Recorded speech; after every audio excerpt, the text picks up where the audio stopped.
नमस्कार दोस्तों, आपका बहुत बहुत स्वागत है। हम आज प्रतापगढ़ जनपद के रानीगंज तहसील में पूरे भैया जी गांव में उपस्थित हैं। यहां पर एक बहुत ही दुखद घटना हुई है जहां पर पुरुष की सर्पदंश के कारण मृत्यु हो गई है। बरसात का सीज़न चल रहा है और चारों तरफ पानी है, नमी है। सभी को जानकारी होगी कि इस समय में रेप्टाइल्स बहुत एक्टिव हो जाते हैं, सांपों की गतिविधियां बढ़ जाती हैं। वो पानी से निकलकर घरों के अंदर आने का प्रयास करते हैं। उसी संदर्भ में ये घटना हुई। हम गांव वालों से जानने का प्रयास करेंगे कि क्या क्या चीज़ें हुई। तो आपका क्या नाम हुआ? मेरा नाम पवन कुमार पाल है। तो पवन जी बताइए, आपको क्या क्या चीज़ें यहाँ पर घटी? हमारे यहाँ जो हमारे काका जी हैं, इनका नाम माता फेर पटेल जी है। ये गए थे मार्केट से आते वक्त यही कहीं सांप ने काट लिया था। मेरे घर पे आए, मान लीजिए कि अब यहाँ CSC लेके गए। यहाँ जो है एंटीवेनम इंजेक्शन नहीं था। उसके बाद ये ले गए प्रतापगढ़ डिस्ट्रिक्ट हॉस्पिटल। वहाँ ले जाने से मतलब ये है कि दूर है। तो कितने बजे की घटना है ये? ये करीब 8:30-9 बजे की घटना है। सुबह की? नहीं, रात में, शाम को। अच्छा, रात को घटना हुई। तो उनको हॉस्पिटल कब ले जाया गया? यही 9 बजे के करीब। घर में कोई और सदस्य वहाँ मौजूद थे उस समय? हाँ, उनके बेटे थे। अच्छा, तो वो लेकर गए। तो कहाँ लेकर जाया गया उनको? उनको सबसे पहले CSC रानीगंज लेके गए। वहाँ इंजेक्शन उपलब्ध नहीं था। उसके बाद फिर वो लोग रिफ़र किए डिस्ट्रिक्ट हॉस्पिटल। वहाँ लेके गए, इंजेक्शन वगैरह लगा कि नहीं लगा, वही डेथ हो। तो देख सकते हैं, जब कोई भी सांप काटता है, मोस्टली जो वेनमस स्नेक हैं, यानी अपने उत्तर प्रदेश में ख़ास तौर पर कोबरा और करैत, दो ऐसे सांप हैं जिनके काटने पर प्रायः इंसान की मृत्यु हो जाती है। और प्रतापगढ़ जनपद में भी मुख्यतः कोबरा और करैत, इन्हीं दो सांपों के काटने से सबसे ज़्यादा मौतें होती हैं। और पूरे भारत में लगभग 50,000 लोग हर साल केवल सांप काटने के वजह से मारे जाते हैं। तो शुरुआत के जो 25 मिनट होते हैं वही इम्पोर्टेंट होते हैं। अब क्योंकि ये जो गांव है ये तकरीबन 30 किलोमीटर दूर है डिस्ट्रिक्ट हॉस्पिटल से, और यहाँ का जो सामुदायिक स्वास्थ्य केंद्र है वहाँ पर भी एंटीवेनम अवेलेबल नहीं है।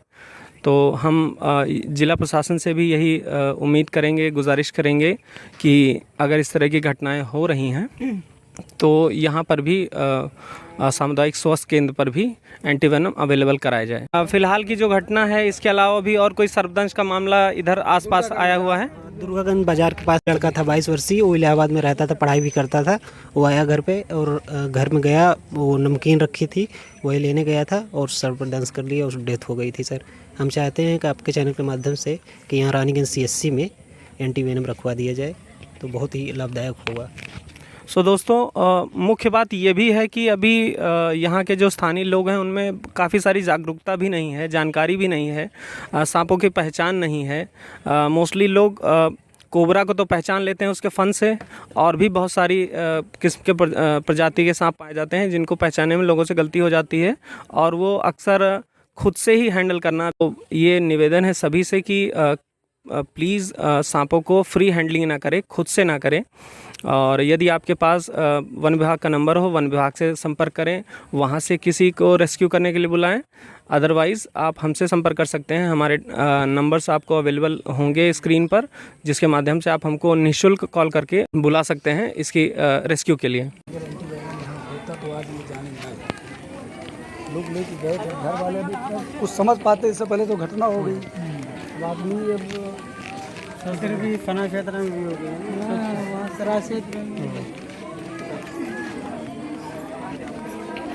चल रहा है ना, थोड़ा सा देख।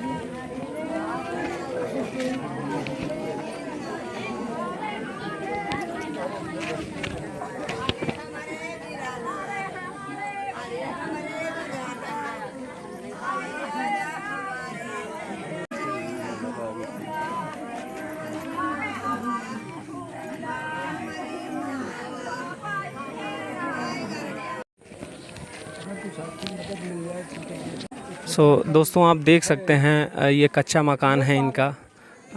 अभी आपने देखा कि क्या स्थिति है, बहुत ही दयनीय स्थिति है। दो जानें इस गांव से चली गईं, और किसी भी तरह की आर्थिक सहायता भी इनको अभी तक कोई भी नहीं प्राप्त है। ये भैया, अच्छा, ये लोग इसी मकान में रहते हैं। असला और जो दादाजी हैं तो उसमें रहते थे। ये लोग अपना इसी में गुजारा बसारा करते हैं। तो हम मौजूद हैं यहाँ पर मृतक के पुत्र के साथ में। हम इनसे इनका परिचय जानने का प्रयास करते हैं। क्या नाम हुआ आपका? हमारा नाम उमेश पटेल है। क्या करते हैं आप? पढ़ाई करते हैं। यहीं प्रतापगढ़ से ही? हाँ जी, प्रतापगढ़। आपको इस घटना की जानकारी कब हुई? आप घर पर ही थे या कहीं बाहर थे? यहीं घर पे ही थे। तो आपने सबसे पहले क्या किया इस घटना को होने के बाद? हम यहीं पर थे, मतलब आए बाज़ार से आए तो यहीं पे लेटे हुए थे। थोड़ा गए थे यहीं रसोई थे ना, मार्केट से आए। उसके बाद यहाँ पे छलासी उलासी वगैरह थी तो बारने के लिए ले आए थे। तो वही वहाँ पे गए तो उसके बाद वहाँ पे एक सांप कहे कि यहाँ पे सांप है। वही सांप को जो है देखे, उसके बाद वहाँ से निकलने की कोशिश किए, फिर पता नहीं उनके हाथ में काट लिए, कैसे किया अब ये नहीं बता सकती। तो देखिए बहुत सारी अभी जानकारियों का अभाव है, इनको नहीं जानकारी हो पाई। इनके पिता आए, उन्होंने किसी को सूचित भी नहीं किया, यानी कि उनको सांप काटे काफ़ी समय हो गया था और वही हुआ जिसका डर था। इलाज में विलम्ब हो गया, जानकारी के अभाव में उनका जीवन समाप्त हो गया। तो हमारी दर्शकों से ये भी उम्मीद है कि अगर किसी भी तरह के ऐसे एरिया में आप रहते हैं जहाँ कच्चे मकान हैं, उपले, कंडे, ईंटे के ढेर के इत्यादि के आप आसपास जाते हैं तो हमेशा सावधानी रखें। रात में इस सीज़न में एक्टिविटीज़ कम करें, टॉर्च लेकर जाएं। और अगर इस तरह का कुछ भी घटना हो तो सीधे जिला अस्पताल या अपने नज़दीकी स्वास्थ्य केंद्र पर जाएं। हम प्रशासन से भी यही अनुरोध करेंगे कि जल्द से जल्द यहाँ पर एंटीवेनम अवेलेबल कराए जाएं ताकि लोगों की इस तरह जाने ना जाएं।